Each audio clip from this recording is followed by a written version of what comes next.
He is the newest Buffalo Bill. He's LeSean McCoy on the Rich Eisen Show. How are you, LeSean? Rich Eisen, my man. How you doing? How are you doing? You tell me. I'm good, man. I'm happy. I just got done working out, and I'm excited to be a Buffalo Bill. Okay. So all blessings, man. Where have I found you? Where are you? I'm in Miami. Okay, Miami. So you're in South Florida, working South Florida. out. Okay, you're working out, getting ready to head to Western New York eventually, where hopefully it'll even be half the degrees where it currently is by the time you get there in April, right? Yeah, for sure, yeah. So how did you find out about the trade? How did you get informed of it? It was just crazy because I had no idea. This was as shocked as the rest of the world was. I was shocked myself. And, I looked at my phone, man. I took a nap and woke up. I had a million text messages from friends, family, talking about I got traded. I'm like, traded? And then I called my agent. Well, actually, my agent called me, and he just told me that, yeah, they're trying to trade me for a linebacker in Buffalo. And how'd that hit you? One, I didn't know who the player was they were trading me for, and two, I was just shocked. Like, what? Traded? I've been in Philadelphia my whole life, so, but hey, man, I think it worked out for myself. Oh, sure. There's no doubt. But LT, Danian Tomlinson, came on the show. He was on NFL Network also the night before he came on, said that he had conversations with you where you were already sensing that things weren't going very well between you and the coach, is what he was saying. The thing was just when I talked to LT, he's a guy that's been in my shoes as far as, being on the team for so long and then not seeing eye to eye and maybe potentially have to leave. But my reactions to what LT's talking about was just, I wasn't sure if I was going to get traded. That was more the last thing I was thinking. But I didn't know how the numbers game would work out. I know they owed me a big number, $10, $11 million. I didn't know if they had to restructure it to get more room for other players. I didn't know. I just didn't think that trade would be the final answer. So that's what LT's probably talking about. Sure. And before we turn the page to get to Buffalo, the fact that you were sent out of Philadelphia and dollars and cents had a lot to do with it, and then they go ahead and sign DeMarco Murray, not as much guaranteed dollars as you're getting in Buffalo, but it's a considerable chunk of change. Did that make you scratch your head and say, how come the money was there for him and I got sent to Buffalo? Did that ever hit you? Yeah, I thought about that a little bit. I didn't understand it. I should say that. And Chip I think he's a really good coach. I think this is something different for him, kind of managing both from being a coach to now kind of managing the team as far as the players that they get and they pay. Because I've seen that they originally were trying to get Frank Gore, and he backed out. So then when they got DeMarco and they got Ryan Matthews, I thought it was like a panic move, and with that media in Philadelphia, didn't get tough on him. So I guess that was just a way to make it right. I don't know. I can't really answer. They took two backs to replace one.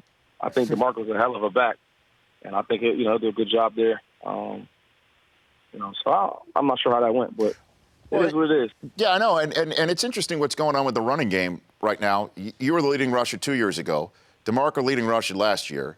Dallas let him walk to Philadelphia, which traded you to Buffalo.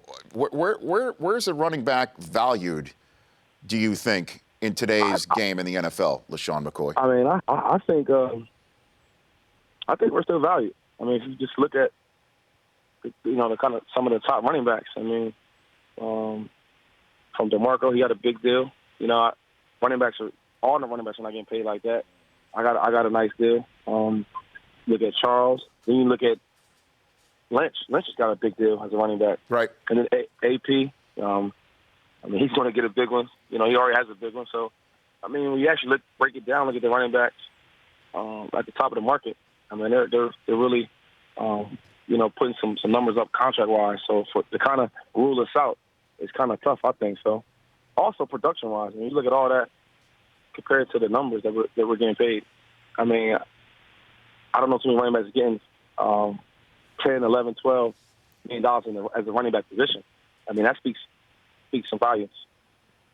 LeSean McCoy here on the Rich Eisen Show. What did Rex Ryan tell you when you were all signed, sealed, delivered, and it was time to begin to focus on the future? What did Rex Ryan, your new coach, tell you, LeSean? I love Rex, man. His attitude, And what's funny about Rex is just before I even, knew I was going to Buffalo, I always was a fan of Rex Ryan. Just the way he treats his players, and his attitude. He has fun with the media. So he just told me that, man, we have a great defense. We're going to get some pieces around on offense to build it up strong. And out of all the positions he had in free agency, this is one of the positions he wanted because of the talent level they have there in Buffalo. And what can you tell Bills fans what the offense is going to look like, and who might be the quarterback? Do you have any inkling on that front right now, LeSean? I'm not sure. I know that Castle and then EJ, the kid from Florida State. So I'm not sure how that work out. I mean, Castle's a proven veteran. That's a hell of a player. So we'll find out. Then you got Percy, and then Clay. So we got a nice little lineup. And then they already have some guys there. I'm a big fan of Watkins, even from college. So I see a lot of tons of speed out there. It reminds me of that old time we're playing with Macklin and Deshaun. LeSean, I've got a Philly fan right here on the set, my producer, Chris Law. I think he needs closure. I think he needs help. And I think he needs just a little bit to be put at ease. I'm going to let him ask you a question, if that's okay with you, LeSean. He's a little unstable. I'm always honest. You know that. I know that. Go ahead, Chris Law. Definitely unstable in the days after the trade, LeSean. Sad to see you go. Always liked watching you. Couple questions. Have you talked to Bryce Brown at all? Because obviously he was in the locker room with you at Philly, traded to the Bills last year, kind of to tell you what you can expect there. And then are you excited to be in Greg Roman's offense? Obviously, Frank Gore, 4 straight 1,000-yard seasons for him. I'll answer the second one first. That's the better one. I actually, when I got traded, I called Frank up. He was the first person. He's the second person I called. I called Mike first, Mike Vick, to see how Rex was, and then Greg. I actually called Frank, and he said that he's excellent. He runs a lot of different things, a lot of different formations. He makes the team prepare, for the running game. He does a lot in the running game, so I was definitely excited. And then actually not even knowing Greg, but hearing about him, just as a player, the things he does in the running game, I'm excited to be part of it. And then Bryce Brown, another good friend of mine. I haven't talked to him, since he left. He's small, text messages through the season, but I haven't really talked to him about being in Buffalo with him. So would you mind sharing? Would you mind sharing what Vic told you about Rex, LeSean? Oh no, he said Rex is excellent. I mean, he wants to win. He's 110% behind the players. He has that type of attitude, man, that he wants to go out there and play every week like the players do. So that was great to hear. And everybody I ever talked to about Rex, man, it's always positive. Yeah, I mean, there's going to be some really dramatic games on that schedule next year. Certainly, when Rex goes back to the Jets, Jets go visit him, and then there's another road game on the schedule in Philadelphia. LeSean, what do you think that's going to be like? I wasn't really big on that game. I mean, I'm gonna play well because obviously I'm going home and it's an NFL game. I'm more excited to see how the fans will kind of react to me being back. A lot of different players have came and gone, and they kind of reacted differently. And I've always been good to the fans and good to the city of Philadelphia. It'll be a standing ovation. My home. So we'll see how that happens. Yeah, well, you were there. You were there the night that Andy Reid came back. If they've cheered for him, Yeah. I mean, I think you'll get a very nice welcome. That said, LeSean, I'd rather see, man, because I've been the most productive player there since I've been there. So we'll find out. There you go. Okay. Now, we noticed on your Twitter account, LeSean, because, you've come on the show before and tried to help me with my 40-yard dash, and you saw how well that worked out. Right. We try to help me help you. On your Twitter account, you're still called the running back of the Philadelphia Eagles. Are you aware of that, LeSean? I got to fire somebody in my team. They didn't change that yet. Yeah.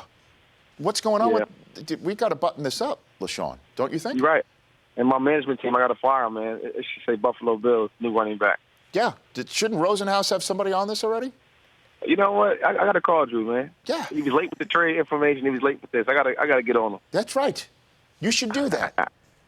Turn up the heat on that. Or at least take a percentage then off the agent fees. That would be that's a pricey Twitter handle then, that's for sure. Are you paying attention to the March Madness stuff? You locked in on it? Yeah, I am. I didn't get a chance to play my brackets, but before this year, I've always been a Kentucky fan. So Calipari, I'm a big fan of his, man, for sure. So you think they'll do it? Oh, yeah. I mean, this is the way they got a deep bench, and they play great defense, and that's all you really need. Hey, LeSean, thanks for chiming in. I'd love to see if you're out here in Los Angeles. We got a nice new studio here. I'd love to have you in here. In the meantime, thanks for calling in. I appreciate it. I'm gonna come in. I got my word. I'll come in there for sure. Please do Oh it. my God, you know that. Oh, and vice versa. Thank you for doing. Thank you for calling in. You're the man. I got you. Yep. You bet. That's at Cut on Dime 25. The Rich Eisen Show, weekdays at noon Eastern. On Audience.